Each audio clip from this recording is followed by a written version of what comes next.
하이 클래스 분들이 힘든데 밑에 분들은 어떻게 했어요?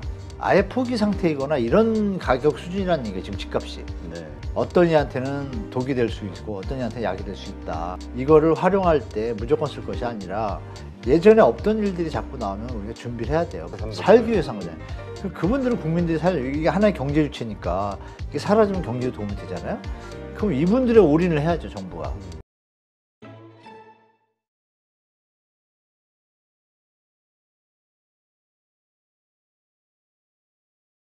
근데 이제 지금 또 나오는 이야기가 주택담보대출 프리 워크아웃을 하겠다. 그러니까 어떤 뭐 실직을 했다든가 여러 가지 경제적 곤란을 겪고 있는 사람들에게 적용하던 거에서 더 확대를 해서 이제는 금리, 그러니까 원금 상환이 어려운 금리 때문에 이런 사람들에게 이런 유예 조치를 취해준다라는 또 어떤 유예 조치? 원금 유예 상환이요? 예, 원금 상환 유예. 아, 네네네. 이러한 조치가 나온다고 하는데 이것이 그렇다면 어쩔 수 없이 팔 수밖에 없는 사람들, 영끌족들, 이게 이제 좀 더 버틸 수 있는 어떤 이유가 될 것인가? 저는 악의 고문이라고 생각해요. 아, 그래요? 왜냐하면 보십시오. 물론 이렇게 얘기하면 100% 맞는 건 아니지만 주택가격이 만약에 3년 뒤에 오른다고 가정하면 맞아요. 이거는 희망 회로가 되죠. 근데 이 조건이 뭐냐면 3년 동안 원금만 유예하는 거고 나중에 받는다는 거예요. 유예예요. 이자는 내야 돼요. 그럼 우리가 상식적으로 원금이 먼저 갚아줘야 이자가 줄잖아요. 네. 이 진정 국민을 위한 거 한번 생각해 봐야 돼요. 보세요. 지금 막 힘들어 죽겠어. 야, 이거 막 아직 임계점에 다다랐어. 진짜 몇십만 원으로 나는 버텨야 되는 상황이에요. 근데 그 원금을 유예해 준다 그러면 버틸 수가 있죠. 원금과 이자가 합쳐져야지 갚잖아요. 원리금을 갚잖아요. 근데 원금의 비율이 뭐 사람마다 다르겠지만 보통 원리금 균등상환으로 했을 거예요. 그러면은 보통 비율이 10에서 한 30% 가까이 되거든요. 네. 그러면 금액적으로 따지면 뭐 원리금 상환이 한 2, 300 되면 부담되잖아요. 그분들이 한 3, 40만 원 여유가 생기는 거예요. 그럼 버틸 수가 있잖아요, 일단. 네.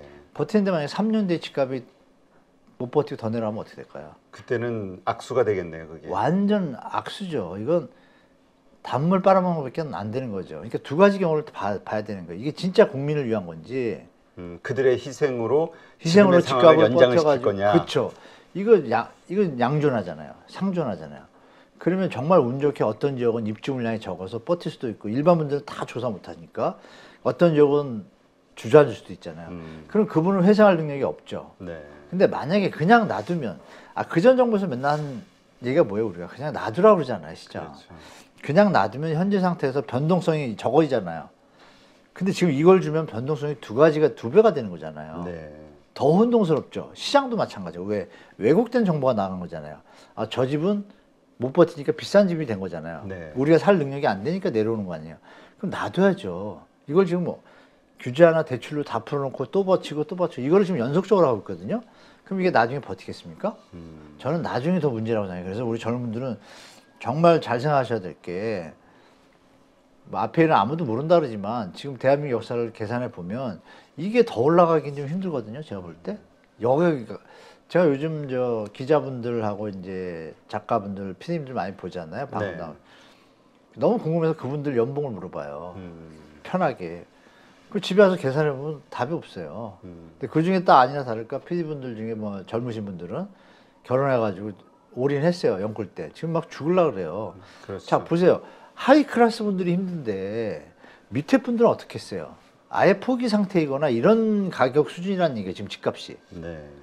그런데 우리는 지금 기자분들은 뭐 반등 뭐 들썩들썩 이런 기사를 쓰는 기자분들은 다 갭 투자하는 사람들의 90%라고 봐요. 어떻게 보면. 아니고서 어떻게 정상적인 뇌를 가지고서 그런 기사가 나오죠? 자, 이 가격은 너무 비싸다. 원희룡 장관도 얘기했고 그러니까 원희룡 모든 장관도, 사람들이 집값이 비싸다고 얘기하는데 왜 기자들만 자꾸 이래요? 그러게 지금 말씀하신 대로 원희룡 장관도 본격적인 회복 바닥을 찍고 회복하는 거 아니라 그렇게 생각하지 않는다라고 네. 이야기하잖아요. 그렇죠. 네. 그런데도 일단 그런 기대감들을 자꾸 언론에서 이야기하는 것 같아요. 그러니까 그분들도 압수수색해야 되나? 뭐 이런 생각까지 들 정도로 왜? 아니 도대체 어떤 논리로 그걸 쓰는지 제가 놀랬던 게 뭐냐면 기자분들이 다 그런 건 아니지만 일부 언론만 일부. 그래요. 근데 네. 그게 일부 언론이 노출이 많이 되다 보니까 이게 문제인 거죠. 그래서 우리 815나 유튜버 분들이 이렇게 전달을 계속 해주는 게 그나마 중화 역할을 하고 있는데 실제로 그 현상의 결과가 나타나는 게 거래량이 원래 그냥 폭발적으로 늘어야 되는 상황이거든요. 그 대출이면. 네. 근데 두 가지가 딱 등장하는 거죠. 이렇게도 이거 투자 수익이 나기 힘들겠다라고 판단하는 사람도 많은 거고 그렇게 했는데도 불구하고 이거 들어가면 내가 힘들다 살기에 5억 받아가지고 그냥 이런 여러분들이 존재하는데 결과가 거래량으로 나오잖아요. 거래량이 늘긴 늘지만 폭발적은 아니잖아요. 네. 그러니까 이런 부분을 좀 같이 생각하시고 제가 볼 때 그 원금류의 상한이 독이 될지 약이 될지는 모르겠지만 그 지역의 주택을 사신 때가 이 영끌하신 분들이 네. 2015년, 16년, 17년에 영끌하신 분들은 문제 없잖아요, 사실. 그렇죠. 19, 20, 21이 극적이고 22까지 이 3년에 사신 분들한테 이제 해당되는 상황인데 그분들 중에 꼭지 사신 분들 중에 솔로들도 꽤 계실 거예요. 20대 비중이 뭐 그때 한 40%까지 갔으니까 서울 네. 아파트만도. 그분들이 과연 실거주로 샀을까요? 아니잖아요. 그러면 그분들은 제가 볼 때 투자의 관점에서 보면 주식시장에도 그렇듯이 손절할 타임이 있잖아요. 저는 그냥 감히 얘기 드리긴 좀 그렇지만 주택가가 내려가는 속도가 너무 심한 상태예요. 갑자기 3, 4, 안양이라고 가정할게요. 안양 샀는데 꼭지에 지금 40% 빠졌잖아요. 네. 그걸 왜 버티죠? 그걸 이자내고 버텨요? 그게 무슨 의미가 있어요? 40%에서 30% 올라갈까봐? 근데 이제 보통 그렇죠. 이 손실을 본 사람들의 심리는 주식이든 최대한 이거든, 버티려고 그러죠. 손실을 확정짓는 순간 그 다음에 멘탈이 붕괴가 되잖아요. 어떻게든 오르겠지 하는 기대감으로. 근데 이제 지금 일단 말씀하신 대로 무너졌잖아요. 그 안에 들어가는 이자 비용이라든가 생각해 보면 마이너스가 생각을 잘해야 되는 거죠. 예, 진짜 만약에 10억이었던 주택이 지금 6억이 됐어요. 6억이 10% 오르면 얼마죠? 6천 오르죠. 네. 근데 그동안 내가 이자 낼 돈은 얼마야? 6천 다 가죠. 똔똔이라는 표현 좀 그렇고 제로섬이에요. 시간만 날린 거예요. 그러니까 그 예측을 스스로 잘 하시면 좋을 것 같아요. 그러니까 이 지역은 분명히 만약에 기업체가 들어와요. 그러면 집이 필요하잖아요. 입주 물량은 없어. 그런 지역이라면 이걸 활용해도 좋을 것 같아요.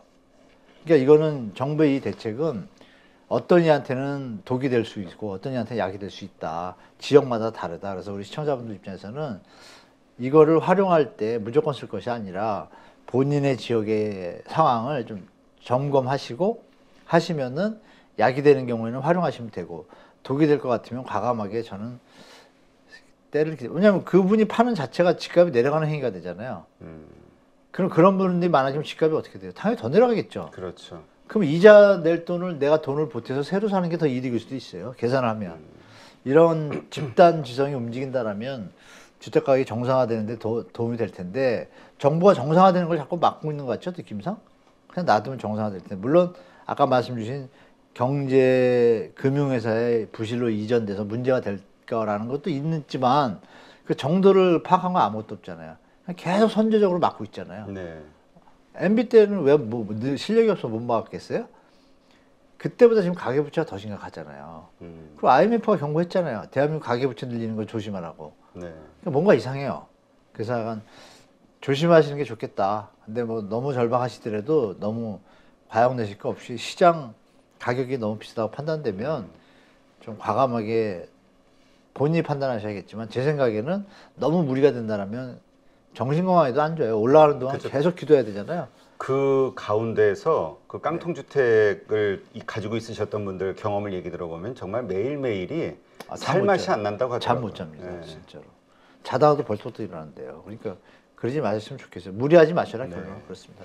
지금 서울 아파트의 그 전세 가격이 매매가 대비 50%가 붕괴되는 거 아니냐 이런 얘기가 나온다고 하는데요. 이게 무슨 의미를 가지고 있는 걸까요? 매매가가 너무 비싸다는 얘기죠. 뭐 간단히 생각하면 전세가가 계속 내려간다는 얘기. 전세가도 비쌌었다는 얘기고 그거 버틸 수 있었던 건 저금리였고 저금리가 다시 돌아가려면 몇 년이 걸리는데 지금 죽겠는데? 생각해보세요. 지금 전세 대출 이자를 100만 원 내시던 분이 네. 월 400, 연봉 6천이면 월 한 420만 원 수령하거든요. 실수령에. 그분이 월세 100 내고 300으로 애기 학원비 보내고 생활하면 딱 맞아요. 그런 아파트 살다가 월세를 200 전세 대출 이자를 200을 내야 돼. 생활이 깨지잖아요. 그렇죠. 쓸 돈이 없죠. 쓸데없이 나가셔야 되잖아요. 다 나오시고 있는 거예요, 지금. 계속 내년 올해 쭉 나오실 거고 내년 상반기까지 다 나올 거예요. 그 값에 맞춰서 갭 투자도 형성되고, 갭 투자라는 게 투자 자본이 적을수록 갭 투자가 벌어지니까 전세 가격의 비율이 한 매매 가격이 7, 80%가 돼야 그나마 유지가 되는데 4, 50%면 이거 부담되거든요. 근데 지금 50%니까 투자가 더 못 늘어나는 애가 그거예요. 규제 완화를 해도 갭이 너무 벌으니까 투자 못 해요. 네. 그러면 할 수 있는 방법은 뭐죠? 더 내려와야 하겠죠. 결국 가격이 둘 다 너무 높아서 조정 과정이다라고 보시는 게 정확하죠. 그럼 그 전세 가격이 이 정도에서 멈출 거냐? 그게 아니죠. 악재는 악재를 불을 붙인다고 입주 50%도 물량이 엄청 싼 것 같은데 더 내려갈 수도 있다. 그렇지 당연한 거 아닌가요? 입주 물량이 막 또 나와요. 네. 그럼 거기 분들이 다 실고 자 여러분 입주 물량이 나온다는 얘기 되게 무서운 거예요. 입주 물량이 나오면 이 아파트에 누가 들어가죠? 누군가 주변에. 나와서 가야 되잖아요. 그렇죠. 여기 조합원들도 어디 사셨을 거야 나올 거예요. 그렇죠. 또 여기 비잖아요. 이분이 들어가던 뭐 나오던 집은 하가 이만큼 누가 채워야 되면 그만큼 뭐라고 표현할까요? 가격 하방 요인이 존재하는 거죠. 왜? 결정적인 새 아파트는 전세 보증금을 끼고 할 생각을 하신 분들이 많아요. 근데 정부가 이번에 소급 적용해서 다 그걸 해준다 그러니까 전세를 어떻게든 놀라 그럴 거예요. 자기 집 왜? 자기 집도 안 팔리니까 지금 네. 못 나가요. 전세로 갔던 분은 그나마 들어오겠죠. 근데 저 집도 전세가 안 나갈 거 아니에요. 왜? 다들 비싸 있거든. 그럼 이 태풍이 한번 지나갈 수밖에 없잖아요. 그러면 그렇죠. 어디까지 내려갈지 누가 알겠어요. 그러면 우리가 2020년 전에 전세 가격을 한번 생각해 봐야겠죠. 2배 뛰었었잖아요. 네. 지금 2배 안 내려가고 반토막 지금 내려가고 있잖아요. 살살. 그러면 아직 1년 동안 앞으로 물건이 더 남았다 그랬잖아요. 그럼 분위기는 계속 내려가는데 입주 물량이 또 나오니 그럼 매매 가격에서 못 버티는 분들이 계실 거 아니에요. 그렇죠. 지금 정부가 다 던졌지만 그래도 못 버텨. 이미 6개월 전에 던졌어야 되는데 1월 달에 난 팔 생각을 했는데 팔리지도 않았는데 정부가 대책을 던져서 버텨보려고 하는데 이게 1년 뒤에는 어떻게 될까요? 그게 누적되면 또 이제 급매물이 나올 수도 있겠죠. 그렇죠. 그런 부분들 때문에 정부가 아마 임대사업자 제도를 또 머리를 굴리고 있을 거예요. 근데 이제 국민들이 가만히 안 있잖아요. 왜? 박근혜 때 이미 임대사업자로 매집해가지고 난리 났고 문재인 때도 똑같이 해가지고 또 물건이 막 매집돼가지고 물건이 없으니까 당연히 가격이 올라가잖아요. 그렇죠. 임대사업자는 세제 혜택 보고 나중에 비싸게 팔고 이거 완전히 그 있는 사람 위한 정책이라고 비판을 많이 받았잖아요. 두 정권 다. 네. 근데 그걸 또 한다고요? 내년이 총선이잖아요. 그거 못해요. 정치인들 입장에서는 못하죠. 하고 싶은데 못하겠죠. 자기들이. 그러니까 그걸 감안해 보면 내년까지는 시장이 5월 한 해 지금 이제 1, 2개월 지났잖아요. 앞으로 10개월에다가 내년 5월 한 1년 반 가까이는 이 시장이 계속된다. 이렇게 보시고 시장 보시는 게 좋을 것 같아요. 네. 일단 전세 가격이 그렇게 하락한다는 얘기는 이 매매 가격, 부동산 가격도 계속해서 하락할 수밖에 없는 신호로 봐야 되는 거죠. 그건 아주 뭐 논리적으로 다 나와 있습니다. 이미 논문에도 많이 나와 있고요. 뭐 저나 다른 전문가님도 많이 방송에서 얘기하실 거고 우리 시청자분들이 아실 거는 전세가가 내려가면 매매가는 무조건 내려간다. 이렇게 그냥 아시면 돼요, 편하게. 근데 언제 내려가냐? 빠를 때는 바로 한 달 뒤부터 같이 따라 내려가고 한만 느려도 3개월에서 6개월 뒤에는 똑같이 내려갑니다. 그렇게 아시면 편하시죠. 그래서 전세 가격이 많이 내려갔다는 얘기는 매매 가격이 버티기 힘들다. 이렇게 보시면 좋을 것 같습니다. 네. 자, 지금 이런 상황에서 또 하나 악재가 지금 증권시장도 미국에서 그 PC 지표, CPI 지표들이 예상치보다 높다. 인플레이션이 쉽게 꺾일 것 같지 않다라는 생각으로 지금 금융시장이 흔들리고 있거든요. 흔들리죠. 또 그런 연유로 3월 FOMC에서는 금리를 또 50bp 인상하냐, 25bp 하냐 날 말들이 많죠. 네. 이런 것들이 또 한국에 미칠 영향도 있는 거겠죠? 저는 좀 크다고 봅니다. 일단 글로벌 시대가 돼가지고 요즘 유튜브가 좋다 보니까 우리 시청자분들도 포함해서 다들 미국을 쳐다보게 되잖아요. 그렇죠. 예전보다 많이 쳐다볼 것 같아요. 아니 한국의 금통위 위원은 잘 몰라요. 이름으로. 근데 연준에 12명 연준 위원 이름이 자꾸 나오니까 맞아요. 그러니까 시청자분들 제가 뭐 하나 가져왔는데 차이점이 있죠. 뭐 PC 요새 많이 나오는데 다 아시겠지만 제가 보면 이 그림인데요. 많이 차이점이 있습니다. 소비자 물가에서는 우리가 맨날 하던 건데 이게 이제 도시 지역만 해당돼요. 보시는 것처럼. 도시 지역만 해당되고 이 PC는 원래대로 하면 PCPI예요. 이렇게 밑에 해석 써놨죠. 그걸 이제 PC라고 우리가 부르는데 이거는 전국 대상이에요. 도시, 지방, 거기다 비영리 단체, 소비자 다 들어가요. 그러니까 더 전수조사가 잘 된 거죠. 실제 상황이. 그러니까 네. 더 신뢰도가 높다고 할 수 있겠죠. 그리고 조사 적용 범위도 또 틀려요. 범위가 소비자가 직접 지출한, 예를 들면 회사가, 우리 대표님도 직원분들한테 그 의료보험비 반인가 뭐 내주시잖아요. 네네. 그럼 그 의료보험비를 대표님이 내주셨지만 사실은 저분이 내는 거랑 똑같잖아요. 네. 두 분의 약정이지 객관적인 모습을 볼 땐 저분이 지출한 거 똑같잖아요. 네. 대리해서 해준 거죠. 그럼 그 금액은 지출에 들어가잖아요. 네. 그럼 그것도 물가할 때 집어넣어줘야 되는데 소비자 물가에서는 그렇게 안 하고 직접 지출만 계산하는 거예요. 카드 쓴 것만. 근데 여기 보시면 고용주가 지출하는 의료비, 보험비 뭐 이런 것들이 간접으로 지출되는 것도 다 포함을 하니까 실제로 물가에 영향을 주는 걸 다 계산한 거죠. 그러니까 좀 더 정확하고. 그 조사 방법이 또 약간 틀립니다.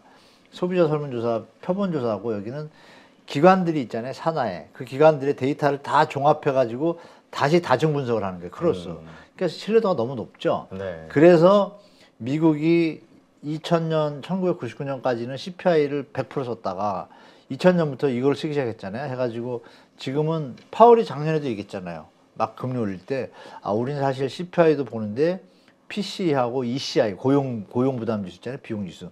그걸 더 중요시 본다. 그 올해 초에도 말할 때 PC 이런 표현을 안 썼지만 데이터를 보고 정하겠다. 이게 CPI가 아니거든요. 그죠. PC. 네, 그걸 중점을 둔 건데, 그래서 방식도 틀리고 있습니다. 이거 보시면 되고, 그래서 보시면, 아, 이거 안 넘어가네. 아, 여기 있다. 이 보시면 이게 우리가 느낄 수 있는 차이점은 딱 이거예요. 개인 소득, 이 PC로 체크를 해보니까 개인 소득도 증가하고 소비도 증가하고, 여기 그림에서 보시면 잠시만요. 여기가 마이너스로 이렇게 갔었잖아요. 네. 보시면 소비 지출이 좀 줄다가 갑자기 펌핑이 된 거예요. 결정적인 게. 그러니까 당황스러운 거죠. 그렇죠. 이게 뭐지? 그러면 예전에보다 더 심하잖아요. 그러니까 놀란 거죠. 시장이 놀랬고, 우리 지금 1310원 넘었나요? 환율이 바로 직격탄이 오고. 그렇죠. 지금 하늘은 저번에 동결한 거 지금 후회하고 있을 거예요. 이걸 예측을 못했으니까. 그렇죠. 근데 우리가 생각할 건 두 가지가 있죠. 하느니 금리를 동결하면서 하는 총재답지 않게 경기 얘기를 자꾸 떠들었어요. 그러면서 여러분 기억나시면 하는 총재 이번 기자회견 한번 보세요. 나 그분이 그렇게 말 자주 덮는 거 처음 봤어요. 여기서 저번에도 말씀드렸나? 그렇죠. 한번 말을 너무 더듬어요. 그러니까 말하기가 난감한 거죠. 이유를 이야기가 난감한 거죠. 난감한 궁색하고. 그러니까 이런 전체적인 전황은 우리가 하인리의 법칙에 나오듯이 예전에 없던 일들이 자꾸 나오면 우리가 준비를 해야 돼요. 뭔가 하나 터질 거거든요. 그 좀 중국 아시는 분도 아시지만 중국 지금 경매 있잖아요. 지금 난리 났습니다. 아파트하고 주택이 물론 이렇게 되면 깜짝 놀라시지만 작년 기준 저번 달 기준 67만 건인가 그래요. 경매 물건이 난리 났어요 지금. 중국이 터지기 직전이에요. 그건 상당히 최고치. 67만이면 우리 6만 개나 똑같은 건데 어마어마한 물량이죠. 그렇죠. 그러니까 지금 중국이 아슬아슬하고, 중국 지금 소비 지출이 뭐 오프닝하면서 개방하면서 는다 그러는데 안 움직이는 게 그런 이유 있잖아요. 중국이 자기들이 지금 죽겠거든. 그분들이 집이 난리가 나면 소비가 늘겠어요? 그렇죠. 그게 다 연결되잖아요. 그래서 우리가 지금 글로벌 상황이 만만치 않다. 그런 와중에 지금 집값이 반등 이런 얘기는 성급하지 않나. 다시 글로 돌아가는 거예요. 그러면 우리는 다음 금리 때 안 올리면 이거 뭐 나라 망하자는 얘기잖아요. 그죠? 네. 그러면 그 못 올리는 이유는 아시겠지만 가계 부채가 너무 많다고 해서 못 올린 거잖아요. 심각해서. 근데 가계 부채를 늘리는 게 이게 정부가 할 얘기가 아니잖아요. 네. 자중을 해야죠. 파월도 얘기했잖아요. 물가가 내리고 금리가 인하될 때 젊은이들이 집을 그때 좀 관찰하셔야 되는데 우리는 지금 반대로 가잖아요. 그러니까 이게 국민을 진짜 위하는 건지 제가 헷갈릴 정도예요. 저도. 아까 말씀 주신 논리. 건설사를 위해서 맞아요. 말은 맞는데 길게 가보면 이게 위험하다잖아요. 그러니까 이런 부분을 여러분들이 보시면, 그럼 만약에 이렇게 위험하게 가다가 푹 꺾이면 어떻게 되죠? 이제는 부동산의 민낯이 다 드러나는 거예요. 야, 이게 다 대출을 떠받치는 장난이구라고 완전히 막 폄훼될 수도 있어요. 부동산의 원래 순기능이 이제 망가지는 거죠. 그렇죠. 그러면 이제 완전히 정말 우려하던 일이 더 심하게 벌어질 수 있죠. 이런 것들이 복합적이에요, 제가 볼 때. 네. 그 홍익희 교수님, 유대인 경제사 쓰신 그 홍익희 네. 교수님도 저희 방송에 오셔서 그런 얘기를 한 번 하시더라고요. 뭐냐면 금리는 몇 개월 전에 비해서 더 지금 세계 그 금리는 다 더 올랐죠. 올라가고 다 올랐죠. 예. 지금 상당히 어려워지는데 인플레이션에 대한 때죠. 걱정, 예, 맞아요. 금리 상승에 대한 걱정. 한국은 몇 개월 전에 8%였는데 시중금리가 지금 4%대로 내려왔다고. 이거에 뭐죠? 대한 이것이 도대체 어떻게 나중에 후폭풍으로 나올지 다 자신은 아시죠. 저도 마찬가지 생각해요. 걱정이 된다고. 그분이 정확히 보신 거죠, 네. 교수님이. 그거는 뭐 대표님도 마찬가지일 거고 경제 조금 공부하시면 다 보이잖아요. 그래서 야 이걸 막으면 진짜 역대 최고의 정부가 되겠죠. 근데 막기 쉽지 않을 거예요. 제가 볼 때 90% 이상은 근데 이제 못 그걸 막을 것 같아요. 막기 위해서 이렇게 선제적 조치들을 취하는 거라고 이제 말하는 게 이제 정부의 빚으로 입장이긴 하면 안 한데. 되죠. 전체 구조 조정을 해야 되잖아요. 그러니까 최소화시키면서 피해를. 이거 상처를 자꾸 지연시키는 게 아니라 일단 골목게 확 해서 터트리고 상처를 치료해야 네, 된다. 문제가 있는 데를 치료를 해야 되는데 안 하고 지금 갔잖아요. 그럼 당연히 더 크게 병이 더 확산되지. 그게 안 터지겠어요, 결국. 이 부동산 실수요로 사신 분들 입장에서 네. 그래도 좀 현재 상황에 대해서 낙관적으로 뭔가 희망을 가질 만한 건은 없을까요? 현재 상태에서요. 네.